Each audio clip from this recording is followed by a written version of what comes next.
দর্শক স্বাগত নিউজ 24 চট্টগ্রাম প্রতিদিনের সংবাদে আপনাদের সাথে আছি আমি ফয়সাল মাহমুদ। গন্তব্যহীন শিক্ষা পরিহারের আহ্বান জানিয়েছেন প্রধান উপদেষ্টা ডক্টর মোহাম্মদ ইউনূস।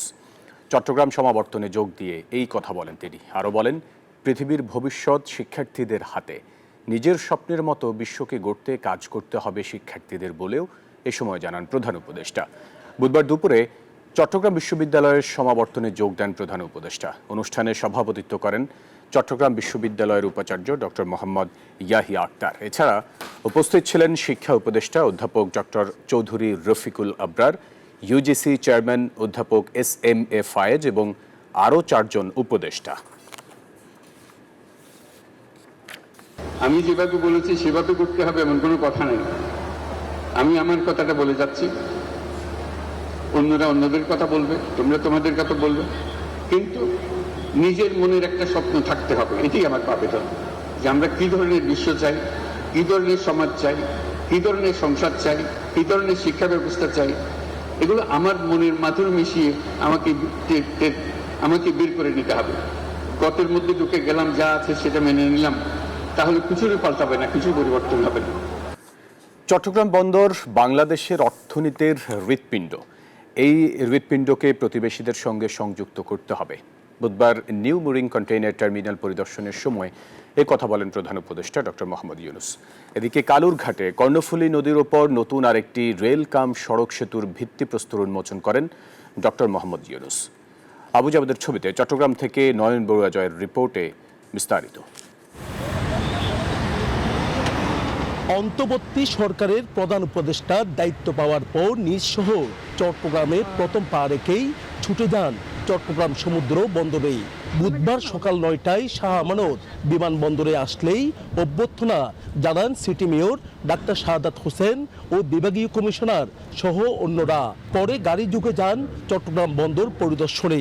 সেখানে সংশ্লিষ্ট দপ্তর ও সংস্থার প্রতিনিধিদের সাথে মত বিনিময় করেন।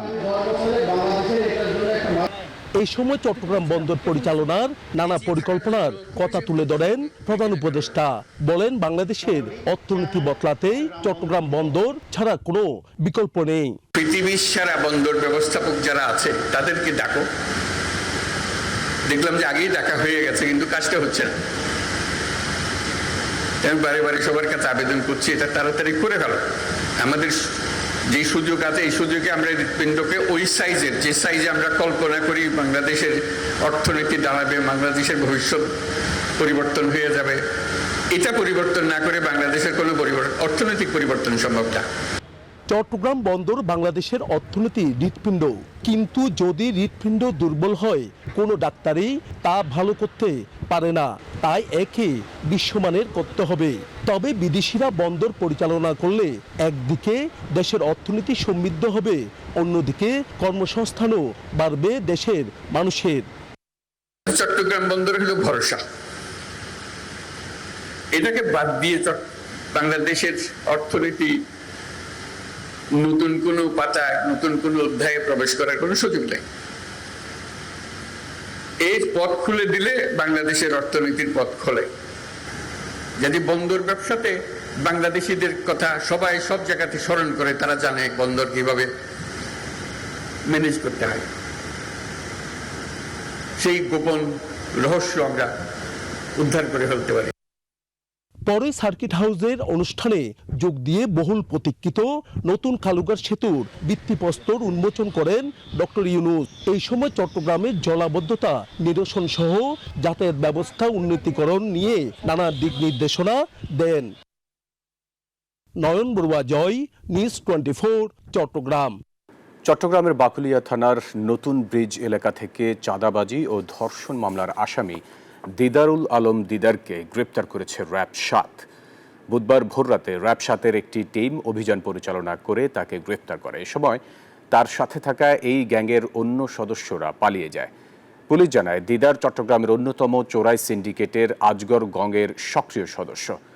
গত 17 বছরে বক্সিরহাট ওয়ার্ড যুবলীগ ক্যাডার আলমগীরের সহায়তায় চাঁদাবাজি, ছিনতাই সহ নানা অভিযোগ রয়েছে তার বিরুদ্ধে। গত 20 মার্চ এই চক্রের অন্যতম হোতা আজগরকে গ্রেফতার করে যৌথ বাহিনী।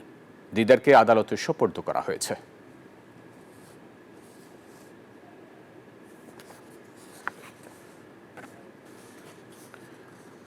জনবল ও অর্থ সংকটে বন্ধ হওয়ার পথে কক্সবাজার 250 শয্যার জেলা সদর হাসপাতালের আইসিইউ সেবা।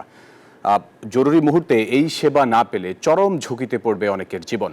সরকারি উদ্যোগে ইউনিটটি সচল রাখার দাবি জেলার প্রায় 40 লাখ সেবা প্রত্যাশী মানুষের।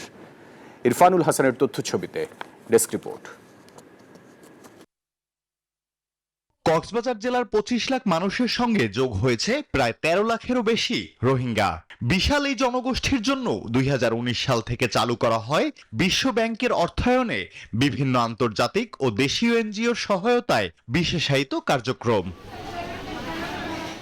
তবে অর্থ ও জনবল সংকটের কারণে বন্ধ হওয়ার পথে জেলার 250 শয্যার সরকারি হাসপাতালের আইসিইউ সেবা কার্যক্রম। এই বিভাগগুলো প্রজেক্টের আন্ডারে সরকারি একটা স্ট্রাকচার থাকে না, স্ট্রাকচারের মধ্যেই নাই, এগুলো জাস্ট এনজিও নির্ভর ছিল আর কি। কার্ডিয়াক রোগীদের যে সার্ভিস, এটা একটা বিশাল ব্যাপার ছিল। আর এদিকে দক্ষিণ চট্টগ্রামে তো কোথাও সিসিউ নেই। হাসপাতালে চিকিৎসা নিতে আসা রোগীরা বলছেন আইসিইউ সেবা বন্ধ হলে সংকটাপন্ন রোগীদের সেবা পাওয়া কঠিন হয়ে পড়বে। অত্যন্ত ক্ষতি, দুঃখজনক এটা বিষয় আমাদের গরিবের জন্য। আর বড় লোক যারা তারা তো এমনিতে আছে, তো লাখ 1.5 লাখ টাকা খরচ করে ওরা তো ওদের চিকিৎসাটা নিয়ে দিতে পারবে। সুযোগটা যদি আমরা হারাই ফেলি বা বন্ধ হয়ে যায়, এটা আমাদের জন্য অনেক একটা ভয়ঙ্কর হিসেবে দাঁড়াবে। যার কারণে আমরা সরকারের কাছে ওকুল আবেদন যে আমাদের আইসিইউটা সরকারি প্রতিষ্ঠানের মধ্যে রাখে। সংকট দূর করতে সরকারি উদ্যোগে দ্রুত প্রয়োজনীয় জনবল নিয়োগ দিয়ে আইসিইউ ইউনিট সচল রাখার দাবি সচেতন মহলের। কক্সবাজার থেকে চট্টগ্রামকে চিকিৎসকেরা খুবই ব্যয়বহুল এবং যারা আইসিইউ রোগী তাদেরকে দ্রুত আইসিইউতে দিতে হয়, এবং এটি যদি বন্ধ হয়ে যায় কক্সবাজারের মৃত্যু হার বাড়বে। আইসিইউর মতো গুরুত্বপূর্ণ সেবা বন্ধ হয়ে গেলে সংকটে পড়বে রোগীদের জীবন, এমনটাই মনে করছেন সংশ্লিষ্টরা।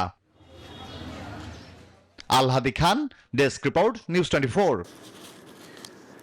বাংলাদেশ সীমান্তে ভারতীয়দের অনুপ্রবেশ ও পুশিনের বিষয়ে টহল ও গোয়েন্দা নজরদারি বৃদ্ধি সহ বিজিবি সর্বোচ্চ সতর্ক রয়েছে বলে জানিয়েছেন BGB Cumilla sector commander colonel Rezaul Kabir. বুধবার সকালে কুমিল্লার 14 গ্রাম উপজেলার বালুজুরি বিজিবি বিউপি ক্যাম্প উদ্বোধন শেষে এসব কথা বলেন তিনি। আরও বলেন, যেখানে কাঁটাতারের বেড়া নেই কিংবা বাঁশের বেড়া দেয়া আছে, সেখান থেকেও কোনো তথ্য পেলে সাথে সাথে ব্যবস্থা নেওয়া হচ্ছে। জানান, সীমান্তের অতন্দ্র প্রহরী হিসেবে বিজিবি সচেষ্টভাবে দায়িত্ব পালন করে আসছে। নতুন বিওপি নির্মাণের ফলে সীমান্ত এলাকায় বিজিবির নজরদারি আরও বাড়বে বলে প্রত্যাশা কুমিল্লা সেক্টর কমান্ডার ও বিজিবি অধিনায়কের। বেড়া নাই, যেখানে বাঁশের বেড়া রয়েছে বিএসএফ, যেখানে কোনো তথ্য আছে যে এখান থেকে পুশিন হতে পারে, সেখানে কার্যকরী ব্যবস্থা যা নেওয়ার সেটা আমরা নিচ্ছি। এটা আমাদের কোনো ব্যত্যয় হচ্ছে না, এবং আপনাদের কাছে যেরকম ইনফরমেশন আছে আমাদের কাছে এরকম ইনফরমেশন রয়েছে, এবং সেটা আমরা যাচাই বাছাই করে আমরা কার্যকরী ব্যবস্থা নিচ্ছি। দর্শক, লক্ষ্মীপুরে লোডশেডিংয়ের কারণে চরম ভোগান্তি পোহাচ্ছেন মানুষ, ব্যাহত হচ্ছে শিল্প কারখানার উৎপাদন। এ বিষয়ে আরও খবরাখবর জানাতে যুক্ত হচ্ছেন সহকর্মী সাইদুল ইসলাম পাবেল। পাবেল, যেমনটি বলছিলাম, লক্ষ্মীপুরে লোডশেডিংয়ের কারণে চরম ভোগান্তিতে আছেন সাধারণ মানুষ। এই লোডশেডিংয়ের কি কারণ, পল্লী বিদ্যুৎ কর্তৃপক্ষ কি বলছে বা এই সংশ্লিষ্ট যারা আছেন তারা কি বলছে, কেন এই লোডশেডিং?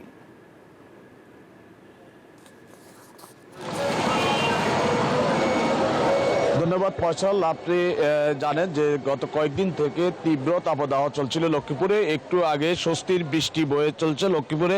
আমি এই মুহূর্তে রয়েছি লক্ষ্মীপুর শহরের আদর্শ সামাদ উচ্চ বিদ্যালয় এলাকার সামনে। এখানে বিদ্যুৎবিহীন শহর। আমি কয়েকজন এখানকার যে ব্যবসায়ীর সঙ্গে কথা বলেছি, তারা যেমনটি বলছেন যে ঘন ঘন লোডশেডিংয়ে তাদের আসলে ব্যবসা বাণিজ্য কার্যক্রম পরিচালনায় অনেকটাই ভোগান্তির শিকার হচ্ছেন বলে তারা আমাদেরকে জানিয়েছেন, এবং প্রতি ঘন্টা পর পরে এখানে লোডশেডিংয়ের কবলে সাধারণ মানুষজন চরম ভোগান্তির শিকার হচ্ছেন। তা আমি কথা বলেছি এখানকার যে পিডিবির যে নির্বাহী প্রকৌশলী রয়েছে তার সঙ্গে। তিনি আমাকে যেমনটি জানিয়েছেন যে লক্ষ্মীপুর পৌরসভায় 45,000 যে গ্রাহক রয়েছে, তাদের এই গ্রাহকদের জন্য তাদের বিদ্যুতের চাহিদা রয়েছে 20 মেগাওয়াট, কিন্তু তারা বিদ্যুৎ পাচ্ছেন মাত্র 10 মেগাওয়াট। এই কারণে আসলে প্রতি ঘন্টা পর পরে লোডশেডিং দিচ্ছেন বলে তারা জানিয়েছেন। এছাড়াও আমাদের লক্ষ্মীপুর লক্ষ্মীপুরে যে পল্লী বিদ্যুৎ সমিতি রয়েছে এই পল্লী বিদ্যুতের গ্রাহক সংখ্যা রয়েছে 5,48,000। তারা 5,48,000 গ্রাহকের জন্য বিদ্যুতের চাহিদা রয়েছে বলে এখানকার বিদ্যুতের যে জেনারেল ম্যানেজার রয়েছে তিনি জানিয়েছেন যে 120 মেগাওয়াট বিদ্যুতের প্রয়োজন, কিন্তু তারা পাচ্ছে না 80 মেগাওয়াট। তো আমি কথা বলেছি কিছু শিল্প উদ্যোক্তাদের সঙ্গে, তারা আমাদেরকে যেমনটি জানিয়েছেন যে তারা বিদ্যুৎ বিভ্রাটের কারণে তাদের উৎপাদনমুখী প্রতিষ্ঠানগুলো লোকসানের মুখে রয়েছে এবং উৎপাদন চরমভাবে ব্যাহত হচ্ছে বলে তারা জানিয়েছেন। এ ছিল আমার কাছে লক্ষ্মীপুর থেকে বিদ্যুতের লোডশেডিং নিয়ে সর্বশেষ। আমি ফিরে যাচ্ছি স্টুডিওতে ফয়সালের কাছে। পাবেল, আপনাকে ধন্যবাদ আমাদের সাথে যুক্ত হবার জন্য। দর্শক, সংবাদের সময় হলো একটা বিরতি, ফিরছি আরো খবর নিয়ে, সাথেই থাকবেন। আবার স্বাগত চট্টগ্রাম প্রতিদিনের সংবাদে। জ্ঞান বিজ্ঞানে করব জয়, সেরা হব বিশ্বময়, এই প্রতিপাদ্যে খাগড়াছড়িতে 3 দিন ব্যাপী 46তম জাতীয় বিজ্ঞান ও প্রযুক্তি সপ্তাহ শুরু হয়েছে। বুধবার সকালে খাগড়াছড়ি অফিসার্স ক্লাবের মিলনায়তনে অনুষ্ঠানের উদ্বোধন করেন খাগড়াছড়ির জেলা প্রশাসক ABM ইফতেখারুল ইসলাম খন্দকার। এ সময় তিনি বলেন, নতুন প্রজন্ম আগামীর ভবিষ্যৎ। লেখাপড়ার পাশাপাশি হাতে কলমে প্রশিক্ষণ একদিকে যেমন বেকারত্ব দূর করবে, অন্যদিকে দেশের উন্নয়ন ঘটবে। শিক্ষার্থীদের উদ্দেশ্য করে বলেন, শুধু দেশে নয় বৈশ্বিক পরিবর্তনের কথা ভাবতে হবে। খাগড়াছড়ি জেলা প্রশাসনের আয়োজনে জাতীয় বিজ্ঞান ও প্রযুক্তি সপ্তাহে খাগড়াছড়ির 9 উপজেলার 11টি স্কুল ও কলেজ অংশ নিয়েছে।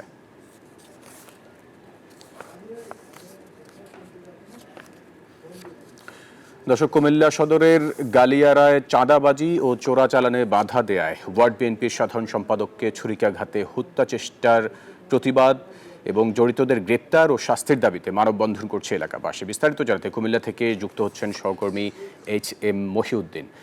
মহিউদ্দিন, মানববন্ধন থেকে আর কি কি দাবি জানিয়েছেন বক্তারা, বিস্তারিত একটু জানান।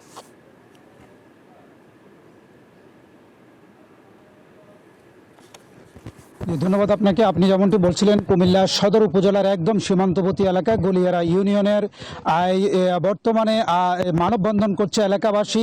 সেটি হচ্ছে যে বিল্লাল, এই স্থানীয় ওয়ার্ডের যে সভাপতি রয়েছেন যে বিল্লাল, এই বিল্লালের উপর নৃশংস হত্যা আর প্রতিবাদে তারা আজকে মানববন্ধন করছেন। আমি যদি একটু আপনাদের একটু দেখাতে চাই, গ্রামের সর্বশ্রেণী পেশার মানুষ এবং নারী আজকের এই বিল্লালের এই ছুরির আঘাত করে তাকে হত্যার চেষ্টা গত 5 আগস্টের পরে এই এলাকাতে মাদক এবং চোরাচালানি নিয়ে যে প্রতিবাদ করার কারণে কিন্তু এলাকায় মহল যারা বিগত দিনে যে সন্ত্রাসী কার্যক্রম করে সেই সন্ত্রাসী কার্যক্রমের বাধা তারই এই তাকে গ্রেফতারের এই এলাকাবাসী আজকে আমরা মানববন্ধন থেকে একটু কথা শুনবো যে আসলে এই মানববন্ধনের আজকে তাদের কি কি ধরনের দাবি রয়েছে।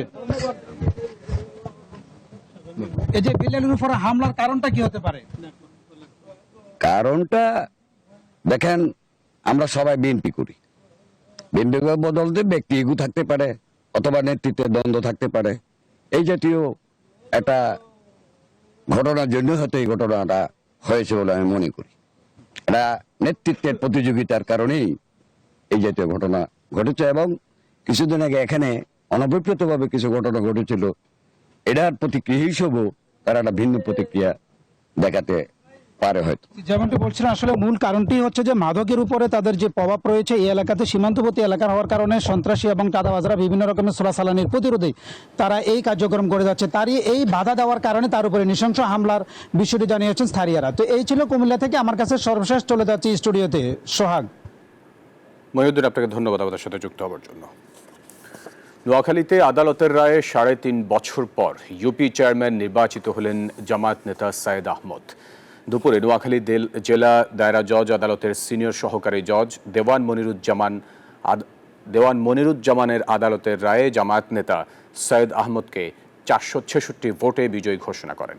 আদালত সূত্রে জানা যায়, 2022-এ অনুষ্ঠিত ইউনিয়ন পরিষদ নির্বাচনে জয়ী হলেও ফলাফল জালিয়াতির অভিযোগে পরাজিত হন জামায়াত নেতা সৈয়দ আহমদ।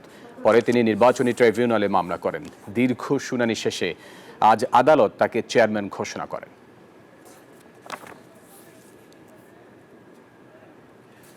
দর্শক, এই ছিল সংবাদ। এতক্ষণ সাথে থাকায় ধন্যবাদ সবাইকে।